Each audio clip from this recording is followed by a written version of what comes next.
in terms of your professional opinion, when parents are choosing, and I was faced with this question, are we going to do baby-led weaning? Are we going to do traditional spoon feeding, a combination? What are your feelings in terms of the different approaches? There is no person out there in our kind of society and the type of demographics we work with who only eats with their hands.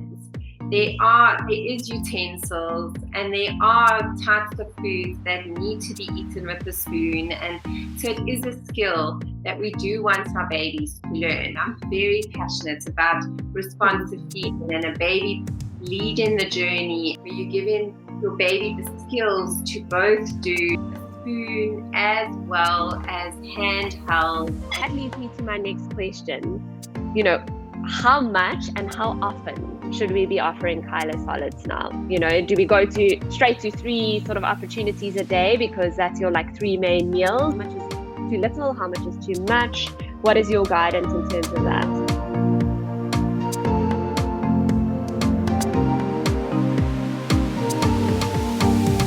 Hi everyone, and welcome to Let's Talk Baby. This is the podcast where, together with my co-hosts Sammy and Jenny, who's not with us today, we talk about all things baby. And we're really excited about this particular series that we're in, which is about how to wean your baby. We're into our 4th podcast with regards to weaning your baby. So if you've missed the first 3, we really recommend that you go and watch them.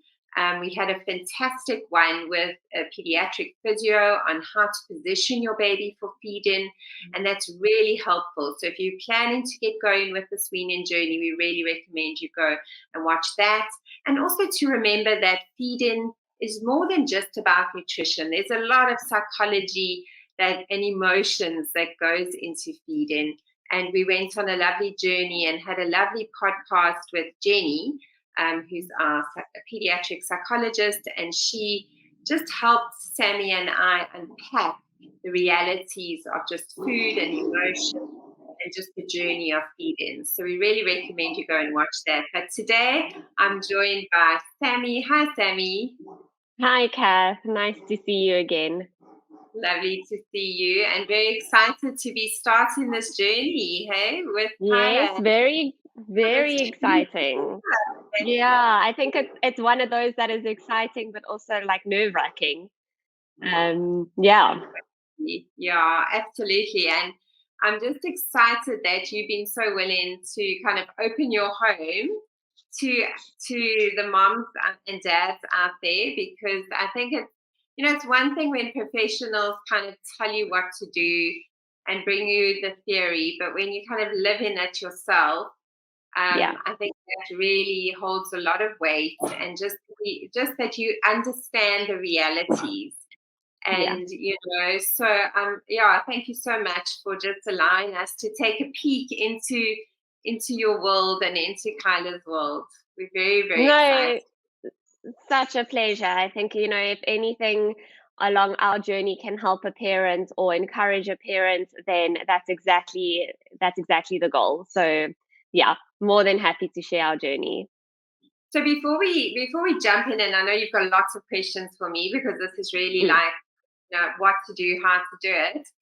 Maybe just give us just in a very kind of short summary of a little bit of the challenge with Kyla and why the weaning journey is going to have its own kind of special nuances. And I'm sure a lot of moms watching this also resonate with that as well. Yes, yeah. So Kyla has been diagnosed with a cow's milk protein allergy that we know. And so she is on a special formula that has been working wonderful for her. And so obviously with the weaning journey, we've got to introduce other allergens. So that makes Kyla's journey a little bit different compared to a child without an allergy. However, allergies in children are very common. So it is something that, is there's a lot of support out there, and you are the best person also to help with the allergies. So I think, it's going to be great following this journey, and for any parents whose little one does have an allergy or there's a family history of allergies, it can be quite scary and daunting. But if you've got the knowledge and a little bit of a guide to follow, it can be still an exciting journey. So yeah, Kyla is now heading into 5 months. We waited until then to start her on solids. She was definitely showing all those cues that we spoke about, those readiness cues in one of our previous podcasts. So if mommies and daddies haven't listened to that and they have that question of, is my baby ready for solids? It's a really good one to go listen to. But Kyla was showing signs, but we did just kind of hold tight a little bit until we felt she was ready. And so, yeah, she's 5 months now, and we excited to start the journey. Very cool, very cool.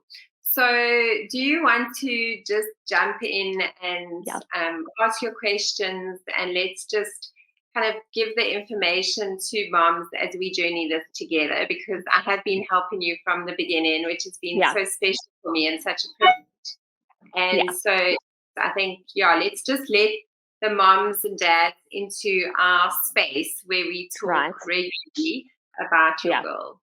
Yeah. And I think I'm so grateful and thankful to have you as a friend, a colleague, but also just helping us along on this journey, because, for the moms and dads out there, Kath is the pediatric dietitian in terms of weaning, being the co-author of Weaning Sense and Allergy Sense. There's no better person to have along your journey with you.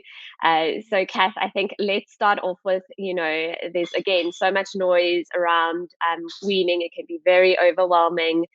In terms of your professional opinion, when parents are choosing, and I was faced with this question, are we going to do baby-led weaning? Are we going to do traditional spoon feeding, a combination? What are your feelings in terms of the different approaches and what is best?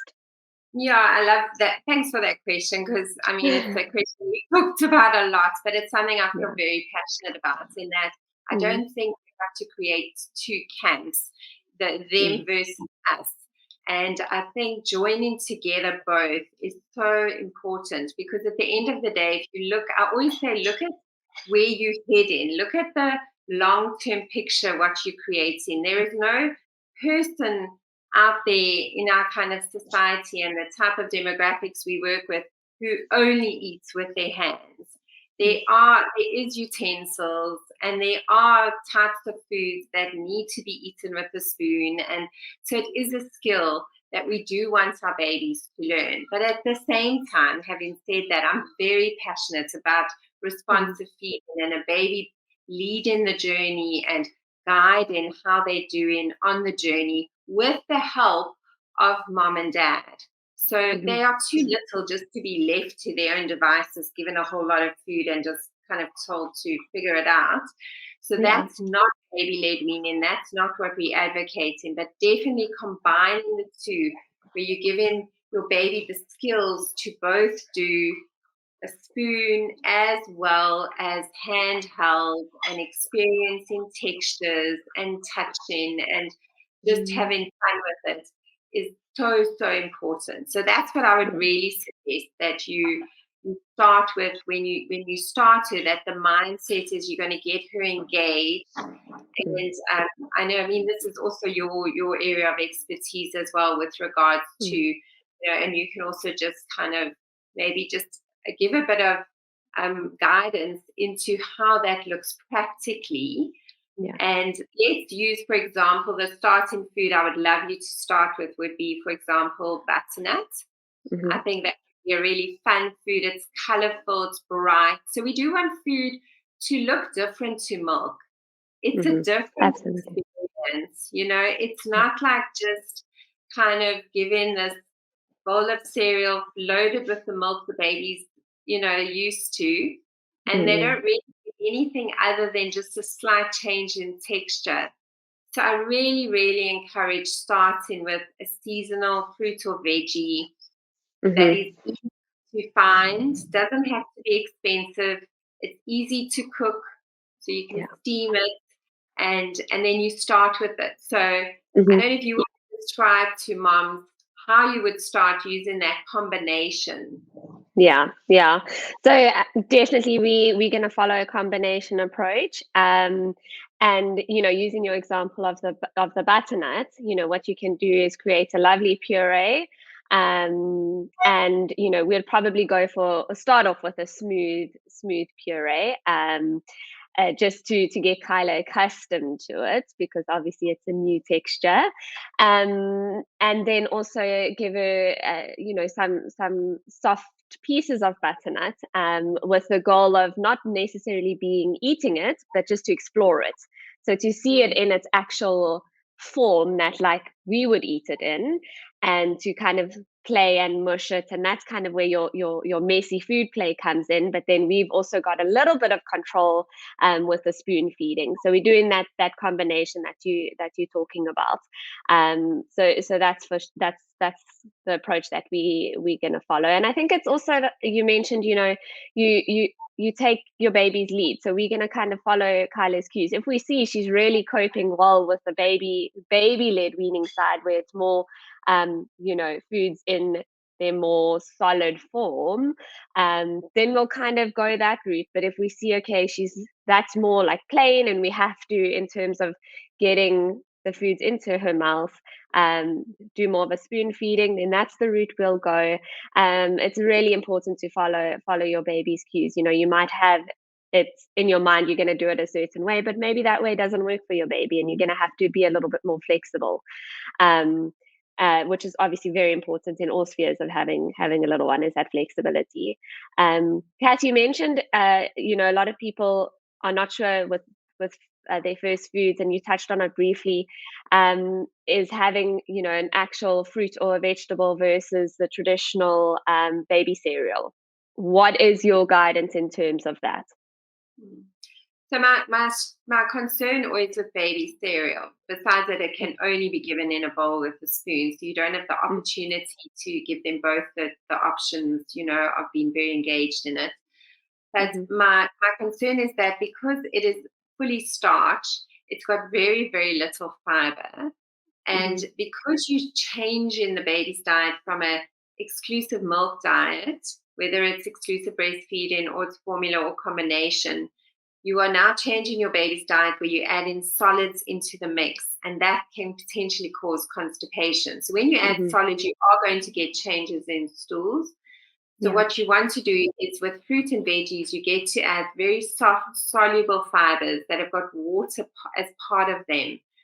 And so you're really setting them up to win, and their little tummies kind of can just be helped along the way. And also the wonderful thing is, is that the seasonal fruits and veggies, they've got the soft fiber that also helps that gut microbiome. So there's often a shift in the gut microbiome when you start solids, and a healthy gut is going to mean that your baby is going to just generally absorb the food, digest the food, take the nutrients in that they need. And so starting with your good fibers, which feed the good bacteria, is just a wonderful place to start. It doesn't mean we don't introduce grains. I'm all for grains, and along this journey, I'll be explaining to you how we do that. But I think what's really important is that you give them the opportunity to have those natural foods that were kind of, I always say to parents, think back when you were like farm life days, pre the Industrial Revolution, and like what would naturally be accessible to you. And it would be your kind of locally grown plants, your fruits, your veggies that are local and that are accessible during the different seasons. So if others are not in season right now, you're not going to start her on that right this minute, but they are going to start coming into season, and then we'll bring that into her diet. So I know that we've got all around the clock access to fruits and veggies, but the way to know whether they're in season or not is really the price. And that you get them at other places other than just Woolworths, for example. So if you've got quick and easy access to your different fruits and veggies that are seasonal, then those are the ones that you really want, because they're full of nutrition, full of taste, full of flavor. And what I would like to do with her is, as we leading up to starting her over the weekend, because I always think it's important, if you're working in that you participate and you're there. And it's also nice for dad to be involved, and I know he wants to be involved, is give her opportunity to taste different, fruits. If you eat an apple, let her have a lick of that apple. If you have Yes. a banana, let her squish that banana between your fingers and let her taste it. So I call it kind of the taste test. It's like Uh-huh. going to wine tasting. So you're going to not drink every glass of wine that you get, but you're going to have little sips of each one. And you might even spit it out, because if you drink every wine, you're not going to last very long. So that is kind of what's going to be the reality. They're having a little wine tasting. You're giving her a little taste when dad's eating something. She might be sitting on your lap at supper. And as long as it's your fruits and veggies and they're just in their natural form, that's what you want her to experience. So that's what I want you guys to focus on. I know you've been focusing on that. I want you to continue to focus on that until you're ready to have the first formal moment with her. Right. I love that, because I think, she definitely is watching us when we eat. And then, you kind of like, well, can I give her this taste? And it's so nice to be able to have her participate. And even if it is just a lick, like you say, yesterday I was eating a pear and she was reaching for it and she looked super interested. And I actually let her, mouth it a little bit, get that little bit of taste. And it's, like you say, just a nice introduction before formally starting your solid journey. And that leads me to my next question. How much and how often should we be offering Kyla solids now? Do we go straight to 3 sort of opportunities a day because that's your like 3 main meals, or do we start a little bit slower? How much? How much is too little? How much is too much? What is your guidance in terms of that? So I would definitely start with 1 meal a day and do it preferably in the earlier part of the day, because also being an allergic baby, you want to give her the day to figure out digesting it. Is she okay on what you're feeding her? So it's good to kind of do all new introductions in the morning. And also from a sensory point of view, and you can also speak to this, babies really they've got a good sensory reset in the morning. They haven't had a long day yet. You also are in a good sensory place in the morning. You can tolerate better in the morning than what you will do later on in the day. So you'll After be more a day of work. Exactly. So you'll be more open to just engaging in that and just having kind of fun and with the solid journey. And so I would definitely recommend, if you can, and that's why for you'll start on the weekend because you can do it in the morning. Then you can always shift it a bit later once she's kind of got going, but use the morning, to introduce the new food. So for some parents who work in the week and don't have flexibility, it might mean every weekend you introduce in your allergens when we get to that. But your fruits and veggies, you don't have to introduce one new veggie for 3 days and then a new one, because it'll take you, she'll be 21 forever. We've reached that poor child will just have the same vegetable, single veggie or fruit for like 3 days. Shame. Okay, that's important. That was going to be a question of mine. Yeah, Great. so you can be really you can be fun with that. And if you've got butternut in your house and apple puree and that, you can do that. So I would start with 1 meal. And it's a skill that, we'll talk more to that as well in another podcast, but it is a skill that she needs to learn, and it is a skill that she needs to develop. So we don't want her to have to practice that skill so many times in the day in the beginning, because it is quite hard work. So just starting once off, and she is 5 months, so she's not quite, the closer they get to 6 months, they practice the skill, they can do it at a second time. But you will know if she plucks that 1 meal and she does so well with it, you can add the second meal in, but we can talk as we go with that.